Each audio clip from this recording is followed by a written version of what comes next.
តោះអញ្ចឹងយើងមកមើលរបៀបក្នុងការប្រើ Jenny អញ្ចឹងអ្នកទាំងអស់គ្នាអាចចុច link ឬក៏ search រក Jenny មកនៅក្នុង Telegram ហើយអ្នកទាំងអស់គ្នាសរសេរ Hey ក៏បាន Hi ក៏បានហើយចុចលើប៊ូតុងនេះខាងឆ្វេងដៃ Get Signal នេះអញ្ចឹង Signal Portal នឹងវាបង្ហាញមកវាមានប៊ូតុងមូលចំនួន3យើងអាចជ្រើសរើសប៊ូតុងមាសអញ្ចឹងយើងចុចលើប៊ូតុងកណ្ដាលហើយវានឹងបង្ហាញថាយើងគួរទិញមាសនៅក្នុងតម្លៃប្រមាណអីប្រមាណអូខេបើយើងអូខេយើងចុច approve ទៅអញ្ចឹង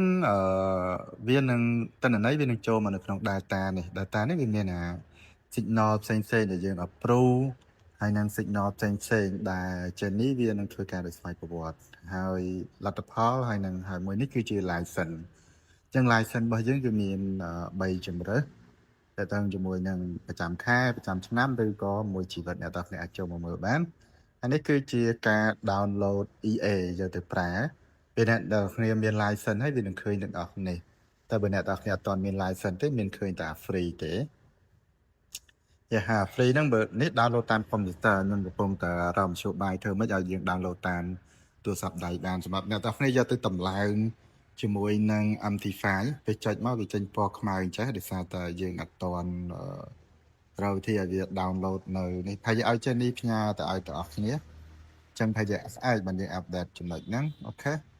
ហើយនៅក្នុងនេះគឺកន្លែង support មាន community មាន YouTube មាន TikTok មាន Facebook របស់ Jenny ចាំព័ត៌មានផ្សេងៗបាទអូខេអរគុណច្រើនអញ្ចឹងរបៀបប្រើងាយតែប៉ុណ្ណឹងនេះសម្រាប់ការ download របៀបតម្លើងរបៀបអីគឺមាននៅក្នុងហ្នឹងទាំងអស់ហើយយើងកំពុងតែ update ទៅច្រើនភាសាមានភាសាអង់គ្លេសភាសាខ្មែរភាសាចិនភាសាអេស្ប៉ាញភាសាបារាំងតែអត់មានភាសាមួយភាសាអ្នកជិតខាងរបស់យើងនេះយើងអត់ដាក់ទេបាទសូមអរគុណ